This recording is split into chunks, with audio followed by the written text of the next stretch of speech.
Hello दोस्तों, स्वागत है आपका आज के इस न्यू सेशन में। तो आज हम जो है डिस्कस करने वाले हैं आपका ये एनटीपीसी का जो पेपर है, जो आपके ग्रेजुएशन बेस्ड जो आपका पेपर था, जो 2026 में कंडक्ट हुआ था सीबीटी 1। तो उसके हम जीके के सेट आज से शुरू कर रहे हैं। तो ये हमारा सेट है आज का, 25 मार्च को हुआ था। ठीक है, ये सेट नंबर हमारा ये है।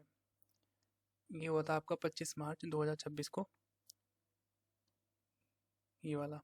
ठीक है, एक सेकेंड, एक सेकेंड दोस्तों।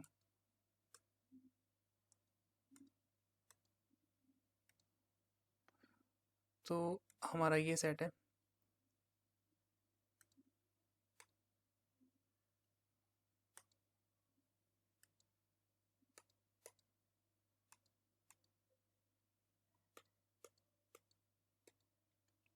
एक सेकेंड दोस्तों।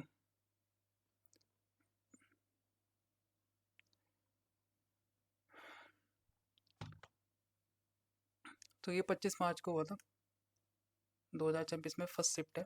तो इसको हम देखने वाले हैं धीरे धीरे करके, आगे बढ़ते हैं।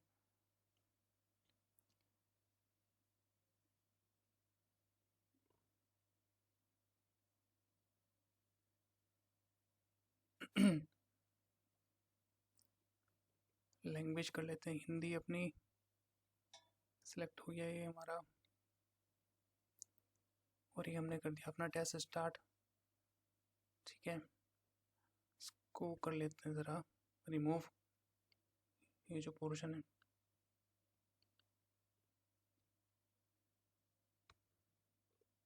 एक सेकेंड, क्या हो रहा है? तो कह रहा कि पहला क्वेश्चन है कि मई के अंत तक द्रोणी की तीव्र होने का प्राथमिक कारण क्या है? तो हवा के पैटर्न में बदलाव, नमी में कमी, वायुमंडलीय दबाव में वृद्धि, या फिर क्षेत्र में उच्च तापमान। तो ये कह रहा है उत्तरी भारत में मानसूनी द्रोणी। तो नॉर्थ इंडिया की बात कर रहा है। ठीक है, तो आपको देखना है कौन सा इसका आंसर हो सकता है। तो मेरे ख्याल में इसका आंसर फोर्थ होगा, जहाँ तक मुझे लग रहा है। मैं अपने पैटर्न के हिसाब से बता रहा हूँ, जहाँ तक मुझे उम्मीद है। एक सेकेंड, फोर्थ लग रहा है इसका आंसर मुझे। बोलता है कि नवंबर 2025 में ओमान ने किस अंतर्राष्ट्रीय परिषद में शामिल होकर अपनी वैश्विक पर्यावरण नेतृत्व को बढ़ाया। तो ये करंट का क्वेश्चन है, इसके बारे में हम कुछ कह नहीं सकते, करंट हमने इतनी पढ़ भी नहीं रखी है, तो इसको स्किप करते हैं। आगे चलते हैं। बोलता है कि प्रोग्राम अनुवाद में अपनी भूमिका के आधार पर कौन सा वर्गीकरण एक संलग्न का सबसे अच्छा वर्णन करता है? एक बार इसको इंग्लिश में देख लेते हैं, हिंदी में थोड़ा ज़्यादा ही हो गया। Which classification best describe a compiler based on its role in program translation? Software, system software, because it convert code for OS execution. Application software, because launch it's manually. Application software, because it's edit documents. It is a hardware। नहीं, हमें पहला वाला लग रहा है, system software. ठीक है, आगे बढ़ते हैं। बोलता है, हिंदी कर लेते हैं। एमएल सिंघवी के अनुसार राजनीति के निर्देशक सिद्धांतों को क्या माना जाता है? मौलिक अधिकार, संविधान के जीवनदायिनी प्रावधान, कानूनी अधिकार, नैतिक अधिकार। तो ऑप्शन नंबर बी। ऊष्मागति के तापमान को मापने के लिए ऐसा इकाई तो केल्विन।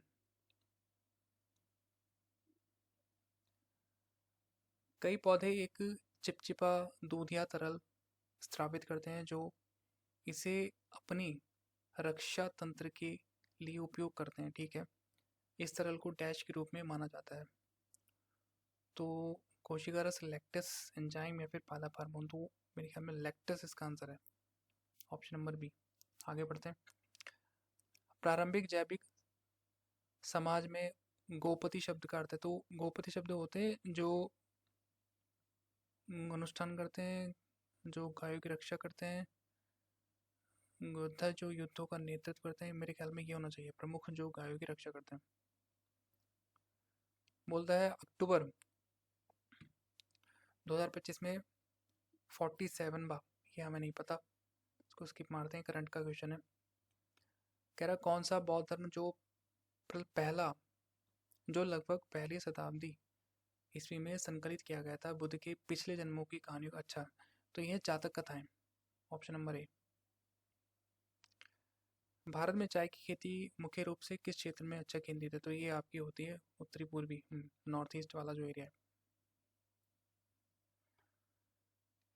बोलता है निम्नलिखित में से किस वर्ष में भुवनेश्वर में स्कूल ऑफ मिनरल्स मेटलर्जी, नहीं पता मैं, छोड़ो,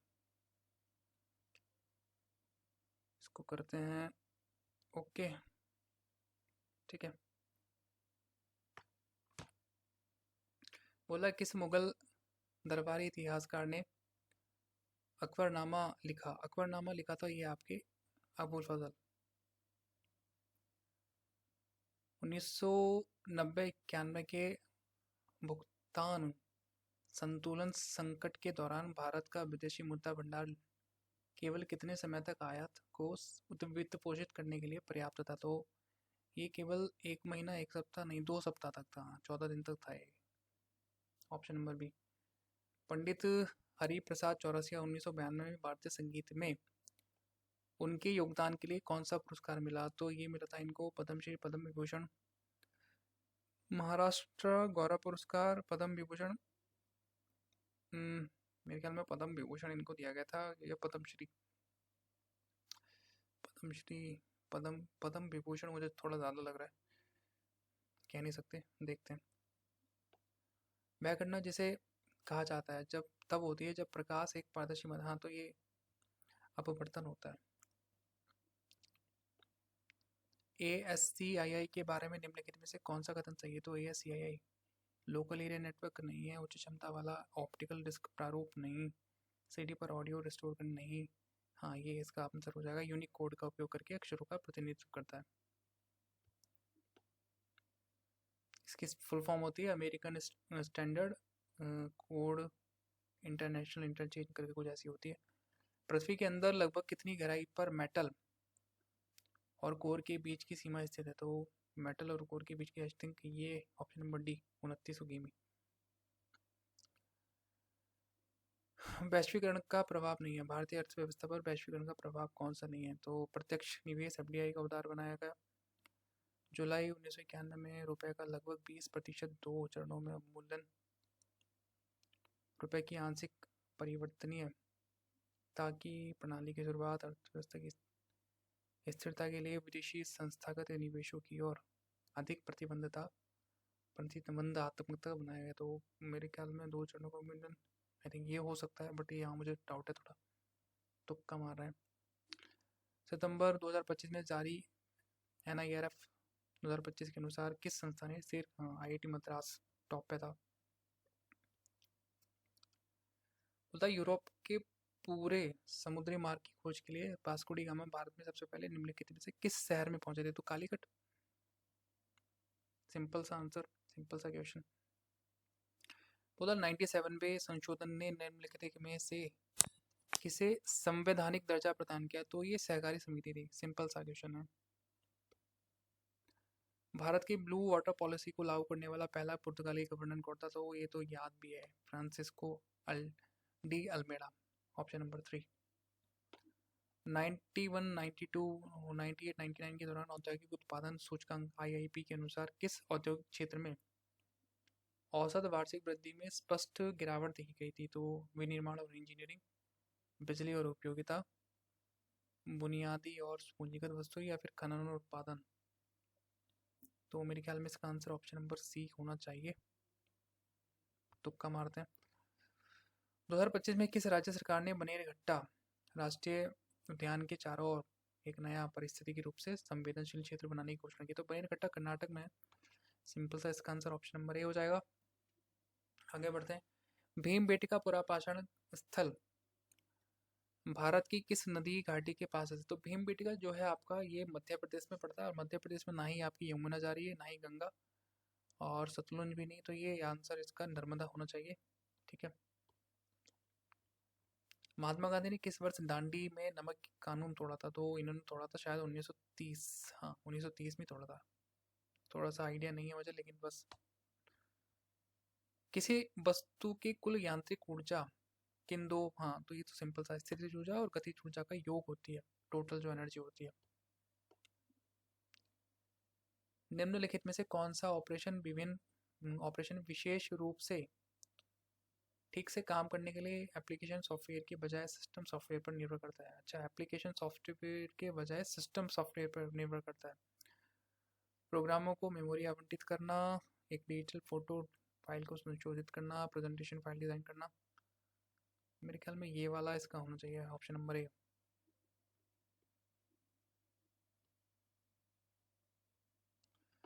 कह रहा है कि दिसंबर 2025 में किस संगठन ने कोच्चि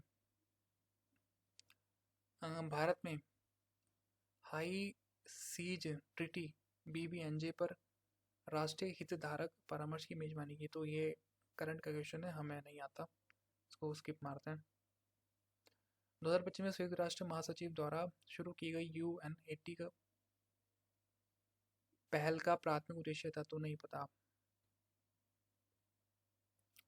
जून 2024 तक भारत की संविधान की 8वीं अनुसूची में सूचीबद्ध भाषाओं की कुल संख्या तो 22 ही है अभी तो।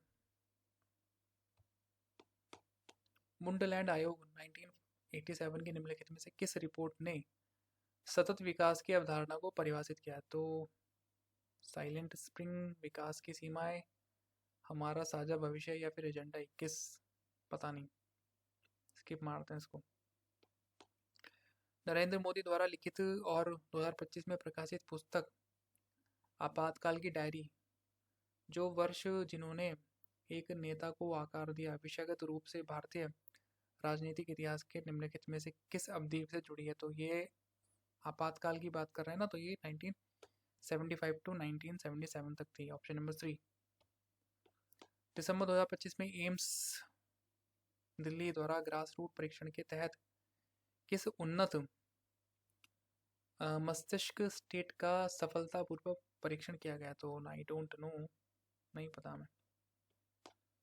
भारतीय संविधान का अनुच्छेद 243B, तो 243B किस, आई थिंक ये पंचायत से निकाय के सदस्य से अयोग्यता पर लागू होता है।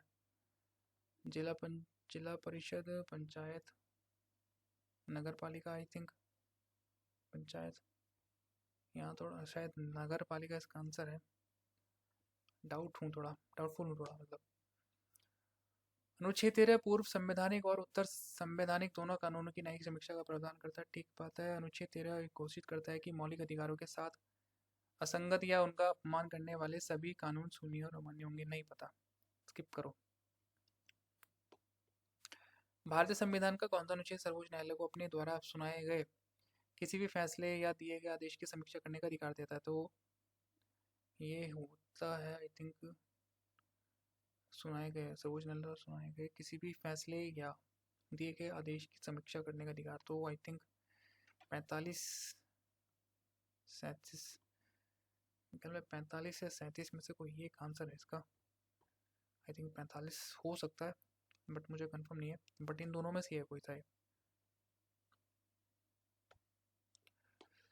विंडोज़ ऑपरेटिंग सिस्टम में यदि config.ini नामक एक फाइल मुख्य ड्राइव के रूट डायरेक्टरी में स्थित है, तो इस फाइल को संदर्भित करने के लिए सही और पूर्ण एब्सोल्यूट पाथ क्या है?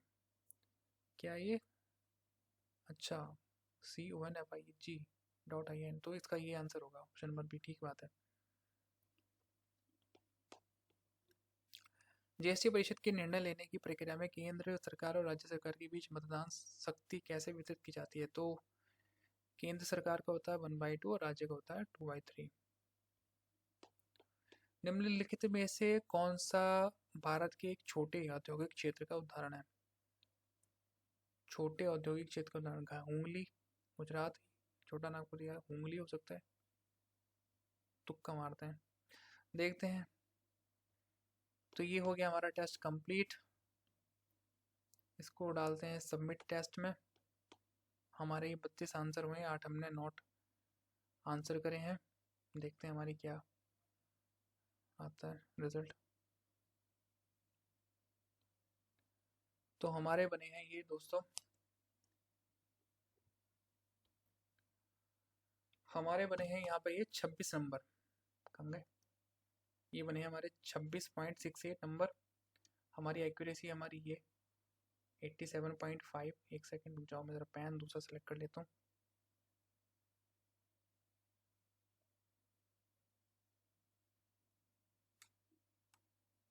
ये सही है। एक सेकंड इसको मिटा देते हैं।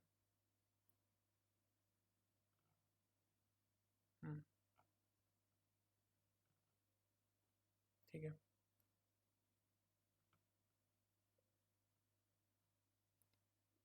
ये थोड़ा पेन दिक्कत कर रहा है दोस्तों, ये पता नहीं क्या हुआ।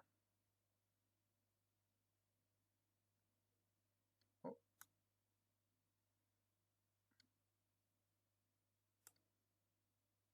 इसको हम क्या कर देते हैं, डिलीट कर देते हैं। ठीक है।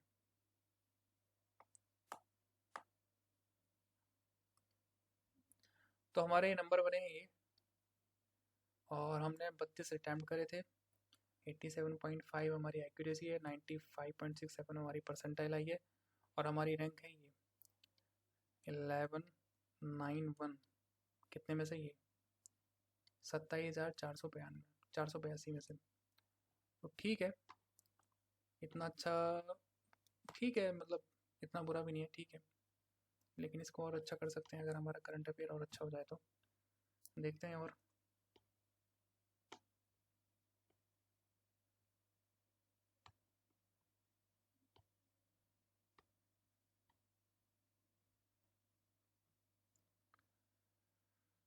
अब हम इसको देख लेते हैं कि हमारे कौन कौन से क्वेश्चन मिस्टेक हुई।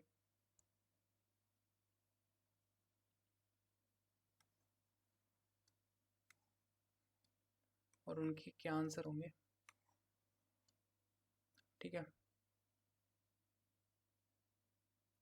सॉल्यूशन देख लेते हैं इसका।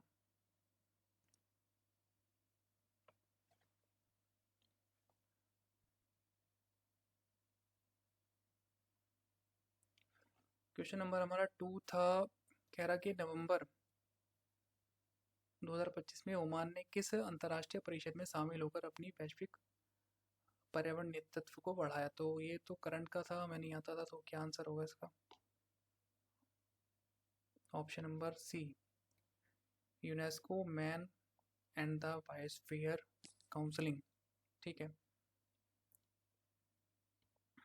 क्वेश्चन नंबर 8, अक्टूबर 2025 में 47वां आसियान शिखर सम्मेलन मुख्य रूप से किस मुद्दे पर केंद्रित था। तो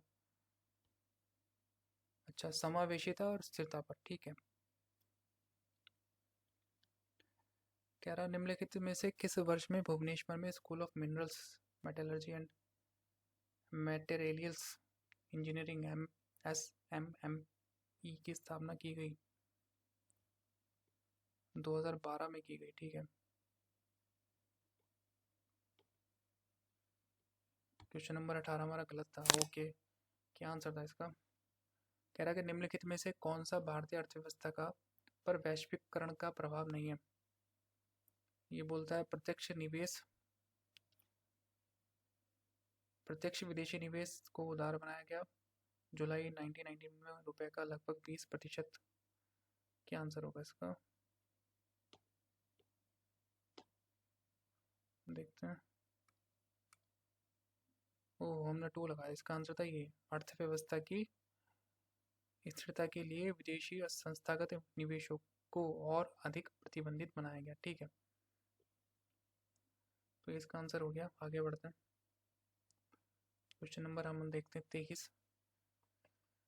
तो कह रहा है कि 1991 में 1998-99 के दौरान औद्योगिक उत्पादन सूचकांक IIP के अनुसार किस औद्योगिक क्षेत्र में औसत वार्षिक वृद्धि में स्पष्ट गिरावट देखी गई। तो हमने क्या लगाया था इसका आंसर, बिजली, या फिर हमारा ये था ओहो, पहले भी हमने यही लगाया था।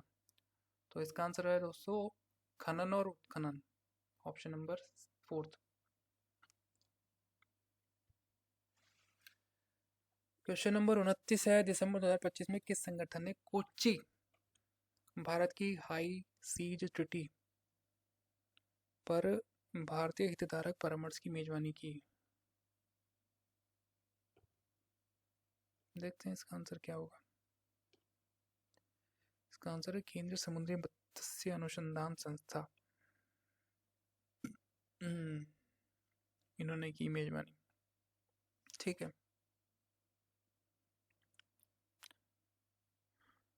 क्वेश्चन नंबर 30 है, 2025 में संयुक्त राष्ट्र महासचिव द्वारा शुरू की गई UN80 पहल का प्राथमिक उद्देश्य क्या है?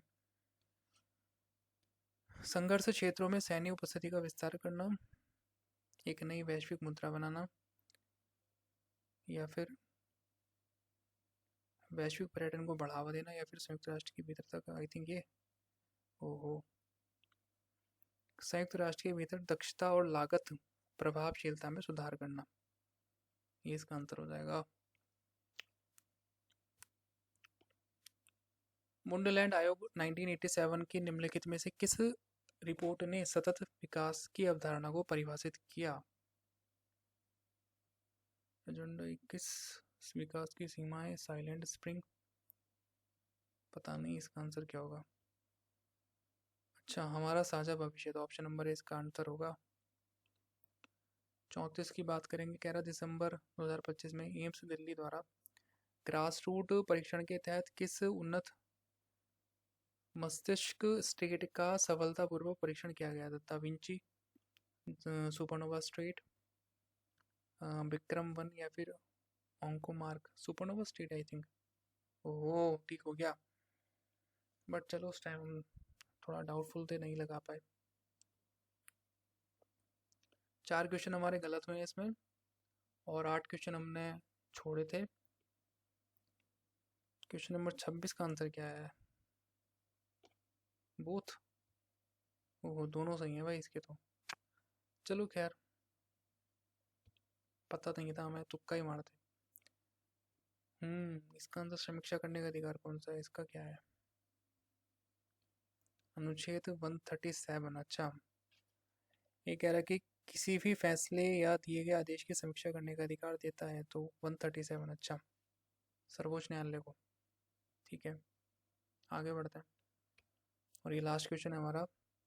निम्नलिखित में से कौन सा भारत के एक छोटे औद्योगिक क्षेत्र का उदाहरण है? हुगली क्षेत्र, ब्रह्मपुत्र घाटी क्षेत्र, गुजरात क्षेत्र, या फिर छोटा नागपुर? हमने लगाया था उंगली, पता नहीं इसका आंसर। ओहो, ब्रह्मपुत्र घाटी क्षेत्र, ओके। एक छोटे औद्योगिक क्षेत्र का उदाहरण है, अच्छा, ये सारे बड़े हैं इसका मतलब, ठीक है। तो दोस्तों ये था हमारा आज का टेस्ट।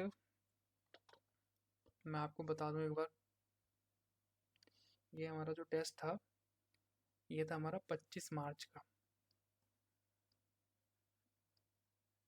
ठीक है, जो 25 मार्च 2026 को कंडक्ट हुआ था, ग्रेजुएशन बेस्ड, ठीक है, CVT 1 का पेपर था ये। और ये 25 मार्च शिफ्ट वन का पेपर था, GK का, ठीक है। तो ऐसे ही हम धीरे धीरे करके रोज़ाना एक सेट लगाएंगे, GK बेस्ड होगा, ठीक है। तो ये था आज का